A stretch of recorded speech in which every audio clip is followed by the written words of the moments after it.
नमस्कार। आज का जो हमारा टॉपिक है वो है dialect. Dialect, it is a particular form of language which is peculiar to a specific region or a social group. ये एक ऐसी भाषा या बोली को बोलते हैं जो कि ख़ास किसी रीजन या किसी ग्रुप के लोगों के बीच में बात जब होती है तो उसको डायलेक्ट बोलते हैं। In simple term, we can say that dialect is a variety of language that signals where a person comes from. बहुत बार ये होता है कि हम किसी की बोली या किसी की भाषा सुन के या बता देते हैं कि वो आदमी कहाँ से बिलोंग करता है।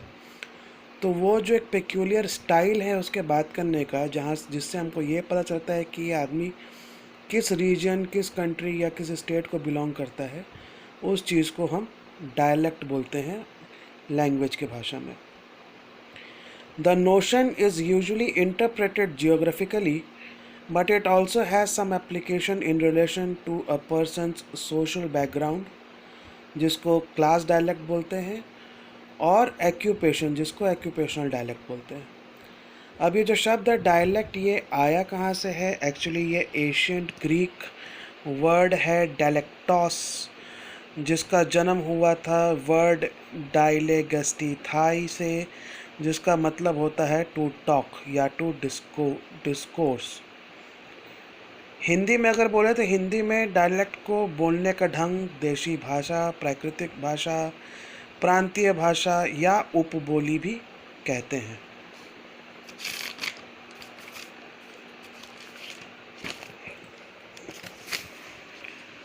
नेचर ऑफ डायलेक्ट, उपबोली की प्रकृति।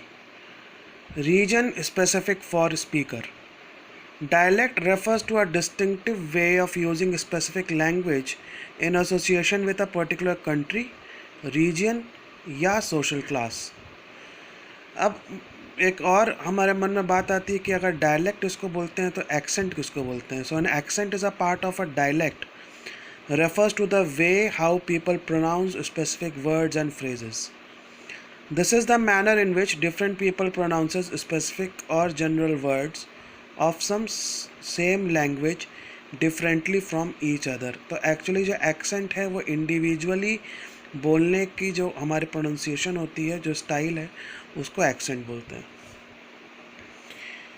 It can be identified by variation of grammar and vocabulary. So variability is inherent in human language. क्या होता है ये? A single speaker will use different linguistic forms on different occasions, and different speakers of language will express the same meaning using different forms. Most of this variation is highly systematic. Speakers of language make choices of their pronunciation, morphology, word choice, grammar, depending upon the number of non-linguistic factors. Likely will not have its own written literature. अब dialect क्या अपना खुद का कोई लिखित literature नहीं होता. Languages are written and standardized and have literature, while dialects are oral, without codified rules and have no literature. Likely speakers will not have state or notion of their own. Each group or minority has their own spoken dialect. Many of the groups do not have a distinguishable written form of a dialect. It can be identified by the variation of prosody. Now what is prosody? यहाँ पे एक शब्द आया है. So prosodic dialect variation, जिसको हम हिंदी में छंद शास्त्र कहते हैं, was analyzed in two domains. The number one was speaking rate and the number two was phonetic expression. So the phonetic expression of pitch movements associated with accented and phrase final syllables. The result revealed significant effects of regional dialect on the distribution of pauses, pitch, accents and phrasal boundary tone combination. तो हर dialect का अपना एक अलग pause होता है, pitch होता है, accent होता है और फ्रेजल बाउंड्रीज होती हैं. It can be identified by the variation of figures of speech. Dialects को अलग अलग डायलेक्ट्स को हम किस तरह से पहचान पाते हैं? With the variation of their figures of speech. Dialect variations of language represent considerable challenges for sustained performance of speech systems. Dialects of some language is often arbitrary and based on social, political, cultural and historical considerations and prevalence and prominence. अब हम देखते हैं कि types of dialect कितने प्रकार के होते हैं. तो डायलेक्ट बेसिकली होते बहुत प्रकार के हैं, लेकिन जो जनरल डायलेक्ट्स हम बात करते हैं 6 टाइप के होते हैं. Ethnic dialect, social dialect, standard dialect, non standard dialect, regional dialect and idiolect. आइए एक एक करके इनके बारे में देखते हैं.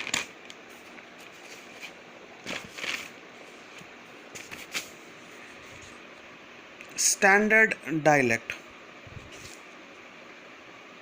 Standard dialect, also known as standardized dialect or standardized language, is a dialect that is supported by an institution. Such institutional supports may include government recognition or designation. ऐसी dialects जो किसी government institutional या किसी designation के द्वारा prescribed या standardized की गई है, उस dialect को हम standard dialect बोलते हैं. Second one is non-standard dialect. इसका ठीक उल्टा, any dialect that is not perceived at the standard is called non standard dialect. लेकिन इसका भी it has a complete vocabulary, grammar and syntax, but it is not the beneficiary for the institutional supports. Number 3 is ethnic dialect. Ethnic is a privileged class people, कुछ खास population के लोग.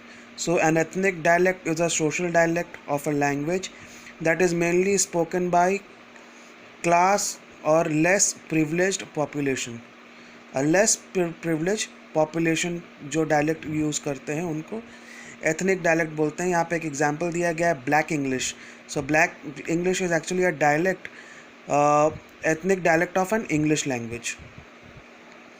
Regional dialect, जैसा हमको पता चला regional is कोई state या किसी ख़ास जगह के बारे में बात हो रही है. तो a regional dialect is distinct from a language spoken to a particular geographical area. It is spoken in a particular geographical area. It has या it is a different in use of language due to geographical discrepancies. Social dialect. In sociolinguistics, social dialect is a variety of speech associated with a particular social class or occupational group within a society. It is also known as sociolect. Social dialect को sociolect भी बोलते हैं, जो कि social और dialect दो शब्द मिला के बनाया गया है.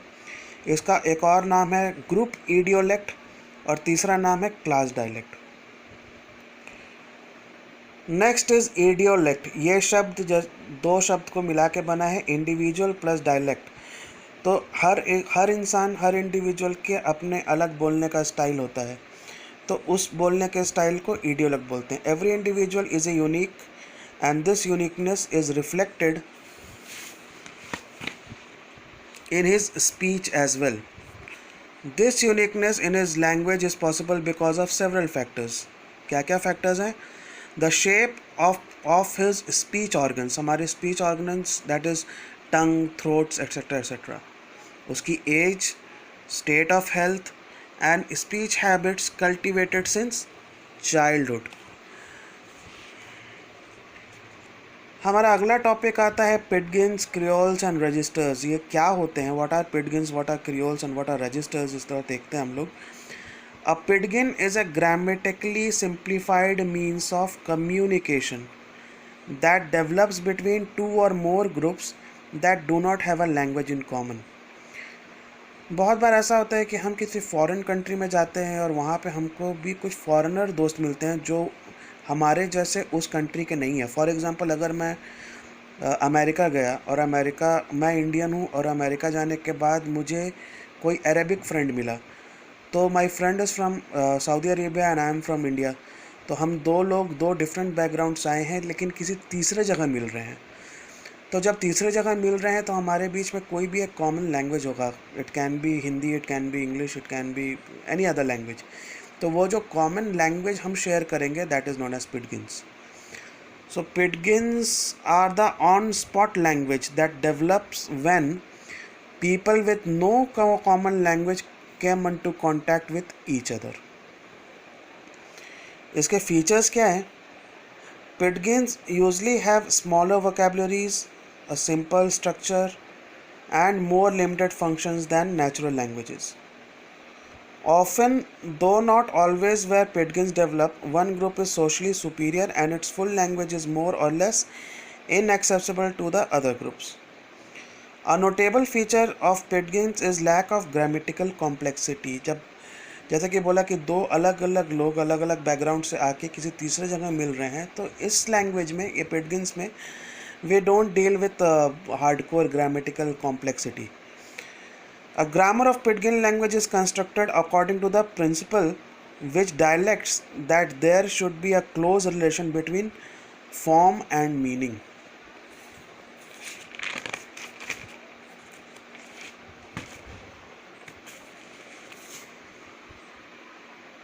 Because of lack of redundancy, Pidgins depend heavily on the context for their interpretations. Most pidgins have little or no inflectional morphology. Pidgin languages tend to have only a small number of prepositions. They use them to mark a variety of grammatical relations in other languages would be expressed by a much greater number of prepositions. इसकी एक और property है. The another property is multifunctionality. The same word can function in many ways. जैसे कि हम English में बोलते हैं कि एक शब्द के बहुत सारी मीनिंग होते हैं, तो जब आप ये सोचिए कि दो अलग अलग लोग अलग अलग बैकग्राउंड के, अलग अलग कंट्री के, किसी तीसरी कंट्री में मिल रहे हैं और एक कॉमन लैंग्वेज में बात कर रहे हैं, तो जाहिर से बात है कि मल्टी फंक्शनैलिटी उनके बीच में आएगी ही. Pidgins have much in common with foreign talk और मदरीज और इवन अ बेबी टॉक. अब यहाँ पे फॉरेन टॉक तो खैर समझ में आ रहा है, but what is motherese and what is baby talk, यहाँ पे नीचे मैंने उसको एक्सप्लेन किया है. Baby talk is, it means language used by और to young children. And what is motherese, it means language used by mothers to young children. Pidgin language survives only for few years, at the most for a century. They die when they have outlived the social value and original purpose of communication diminishes. Pidgins have greater chance of surviving when they develop into creoles. Pidgin ज़्यादा देर तक ये भाषा नहीं चल पाती, क्योंकि जब कोई अपनी कंट्री छोड़ के किसी दूसरे कंट्री में गया, जाहिर सी बात है किसी काम से गया होगा, तो जब वो काम 2 साल 3 साल 4 साल 5 साल 10 साल करने के बाद जब हम वहाँ से वापस आ जाते हैं तो ये लैंग्वेज ऑटोमेटिक ख़त्म हो जाती है. लेकिन हाँ, अगर ये लैंग्वेज कुछ साल टिक जाए और लंबा चले, तब फिर वो लैंग्वेज आगे चल के क्रियोल बन जाती है. नाउ व्हाट इज़ क्रियोल, ये हम आगे अभी पढ़ते हैं. Creole is a lingua फ्रैंका of a community. जैसे कि मैंने बोला, जो लोग पहले पिडगिन में बात कर रहे थे, अब मान लीजिए वो वहीं पे सेटल हो गए. फॉर एग्ज़ाम्पल, कोई इंडिया से गया और सऊदी अरेबिया में सेटल हो गया. अब सेटल होने के बाद उसके जनरेशन्स वहाँ पे आ रहे हैं, जैसे उनका बेटा, पोता, परपोता. तो अब वो जो बाकी उनके आने वाले जनरेशन्स जो पिडगिन इस्तेमाल कर रहे हैं, अब उनकी जो पिडगिन से वो एक जनरेशन से दूसरे जनरेशन ट्रांसफ़र हो रही है, तो अब वो आगे चल के क्रियोल बन जाती है. So creole is a language that has developed from pidgin. A Creole is a stable natural language that develops from the simplifying and mixing of different languages into new one within a fairly brief period of time. Often a pidgin evolved with a full-fledged language. As increasing number of people begin to use pidgin as their principal means of communication, there is an increase in the speaker linguistic needs, and thus it results in a Creole. क्रियोल की features क्या है? It allows speakers of 2 or more non intelligible native language to communicate with each other. दो ऐसे लोग जिनकी language background बिल्कुल अलग है, लेकिन तीसरे कंट्री में जाके एक दूसरे से बात कर पा रहे हैं. So creole helps you in that. Such a language can replace the settlers' original language and become the first language of their descendants. अब जैसे फॉर एग्जांपल कोई ए नाम का आदमी है, वो किसी तीसरे कंट्री में गया है जहाँ पे उसकी नेटिव लैंग्वेज नहीं चलती। अब वहाँ पे स्टार्ट में इसने पिडगिन से स्टार्ट किया था, लेकिन फिर उसके बाद उनके जनरेशन पे जनरेशन आए और 3-4 जनरेशन जब वो पिडगिन लैंग्वेज यूज़ कर लिए तब वो लैंग्वेज क्रियोल बन गई है। So such a language can replace settlers original language and become the first language for the descendants. तो अब उनकी जो जनरेशन्स आ रही है, अब वो पिडगिन नहीं होके क्रियोल अब उनके जनरेशन के लिए फर्स्ट लैंग्वेज बन जाती है। The difference between Pidgins and Creole is that people grow up speaking Creole as their first language, whereas nobody speaks Pidgins as their first language. हमारा आज का नेक्स्ट टॉपिक है registers. So what are registers? Registers is nothing but a variety of language used for a particular purpose in a particular communicative situation. जैसे जैसे जो situation आता है उस हिसाब से जब हम अपने लैंग्वेज को चेंज करते हैं, मॉडिफाई करते हैं, तो उसको रजिस्टर्स बोलते हैं। Example, speaking softly and officially in a public settings.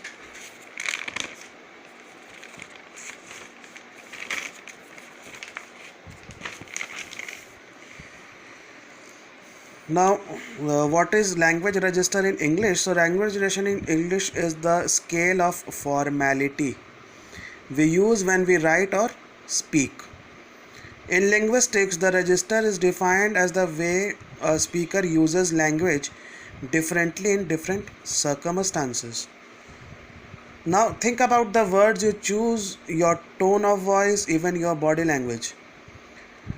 आपकी जो टोन है, स्पीच है, रेट ऑफ स्पीच है, बॉडी लैंग्वेज है, वो समय के साथ और एनवायरनमेंट के साथ चेंज होती है। आप दोस्तों के साथ बात करते हैं तो रेट ऑफ स्पीच और बॉडी लैंग्वेज अलग होती है। अपने बॉस के साथ बात करते हैं तो रेट ऑफ स्पीच और बॉडी लैंग्वेज अलग होती है। सो यहाँ पे यही बताया गया कि think about the words you choose, your tone of voices, even your body language. You probably behave very differently chatting with friend than you would at formal dinner party or during a job interview. These variations in formality, also called stylistic variation, yeah, also known as registers in linguistics. अब registers बनते कैसे हैं? What are the determining factors of registers? Number 1 is social occasion, number 2 is purpose, number 3 is audience, and number 4 is your context. So registers are used in all forms of communication, including writing, spoken, and sign language. Depending on grammar, syntax, and tone, the register may be extremely rigid or very intimate. There are 5 basic levels of different types of registers. ये हम लोग थोड़ा पढ़ लेते हैं. What are types of registers? Number 1 is formal, number 2 is informal, number 3 is high formal, number 4 is neutral, and number 5 is your vulgar. एक एक करके छोटे छोटे टॉपिक हैं, एक एक करके एक बार पर पढ़ लेते हैं इनको. What is high formal? It is the level of language that you would use on formal occasions to address queen or an archbishop. Archbishop is मुख्य धर्माध्यक्ष, प्रेसिडेंट और अ प्राइम मिनिस्टर. तो जब हम किसी बड़े लेवल के लोगों के सामने बात करते हैं, then we use a high formal registers. Number 2 is your formal registers. It is used when you speak or write to your bosses, your clients, or in a transactional letter.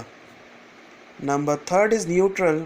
So it is a formal and conventional language level you would use in report writing, business plans, marketing, and presentations. यहाँ पे मैं आपको सिर्फ introduction दे रहा हूँ इस सब topic का. अगर आपको इसकी ज़्यादा डिटेल चाहिए तो आप इसको गूगल वगैरह से जाके और पढ़ सकते हैं. Now what are informals? When we speak, write or email to our friends, family, work, colleagues या अपने peers या ऐसे कोई informal relationship में जब हम किसी से बात करते हैं तो at that time we use informal registers. And number 5 is vulgar. So it is not a exact vulgar that we all know. यहाँ पे vulgar is it is an intimate registers that contains the type of language we use when we talk to our very close friends. So it is an informal language that may cause offence. सो आप इसको जब आपके बहुत intimate कोई friends हैं सिर्फ उनके साथ ही यूज़ करते हैं, सोशली अगर यूज़ करते हैं तो it may cause offence. Thank you. आज का टॉपिक यहीं तक था। अगर आपको उम्मीद है पसंद आया होगा, पसंद आता है तो इसको लाइक कीजिए, शेयर कीजिए और कमेंट कीजिए। Thank you.